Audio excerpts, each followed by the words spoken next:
speed ping, and my partner is Michael Hansen.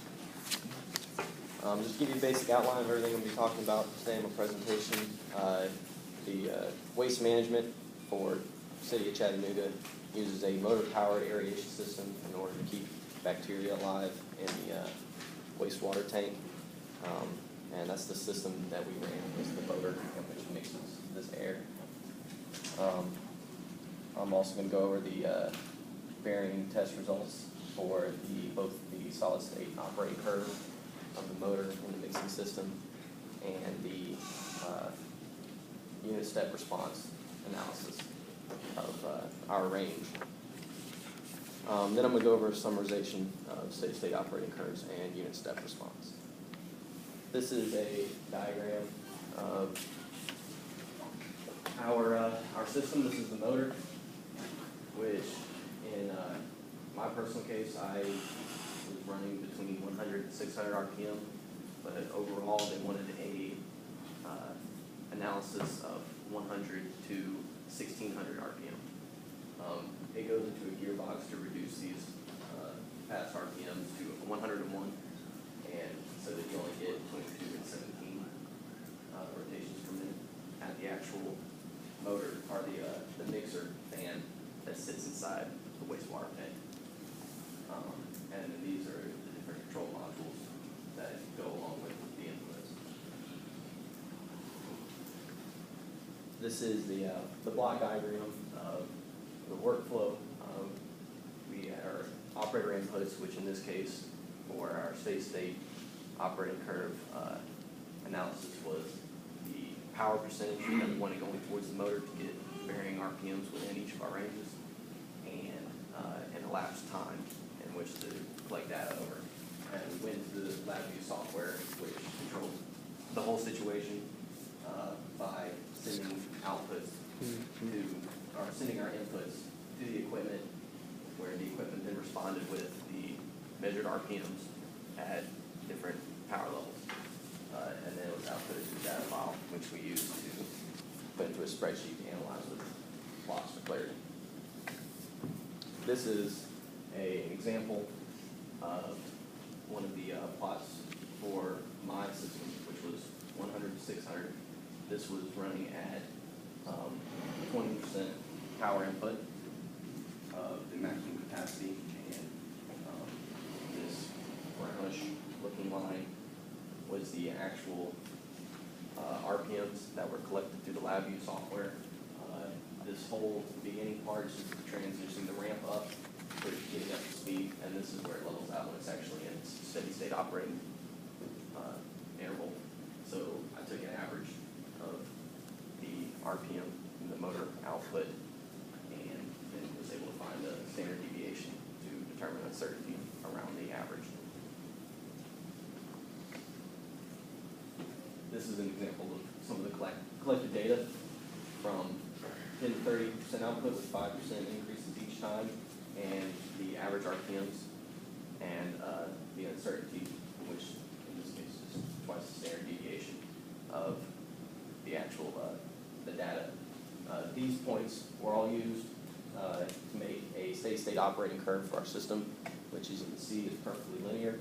I also included an equation for the ability for to be able to have predictability to our system. If you, from this equation, you can figure out the exact power input that you would need in order to produce an exact RPM within the standard deviation, which is these are considered 2 bars that are on here, which are very minimal. We then performed a unit step response analysis of our aeration motor.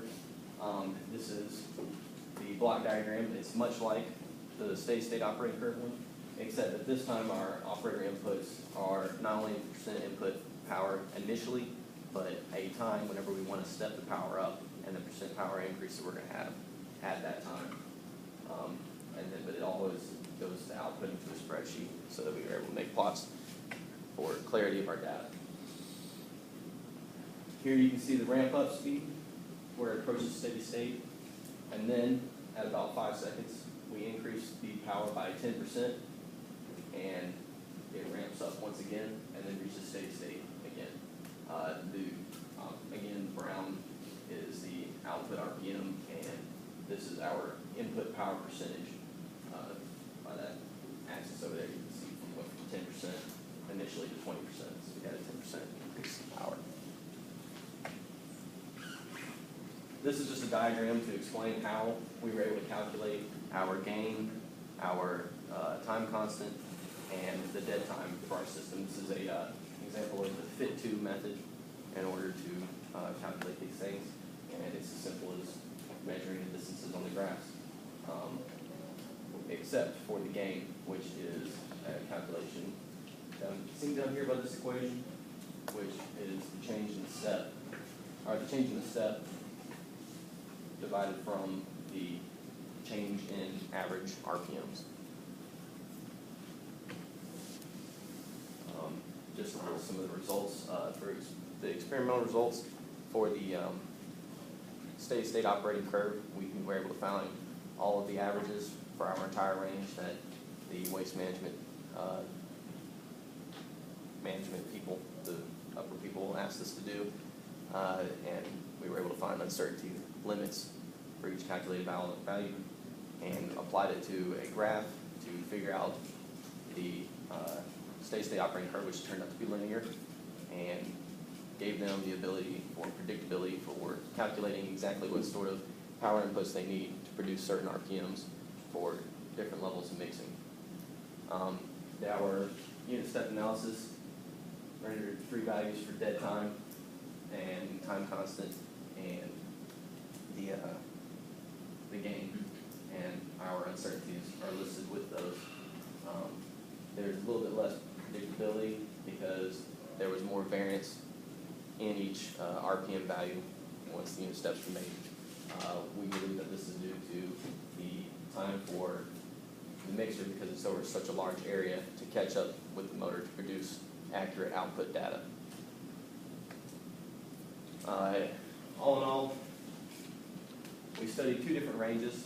We're a 2-man group, so we didn't have a third range. So we studied the upper and lower ranges of data in order to get 2 different sets of graphs to be able to compare for how well the unit responds to large differences in power input. And they turned out to be very, very similar. As you saw on especially on the stage 3 graph, there's very little uncertainty in the perfectly linear system, probably due to how fast the motor actually is spinning. Once it reaches that total ramp-up speed, there isn't a whole lot of room for error. It's hard to slow down such a large spinning mass. It remains steady state much more evenly.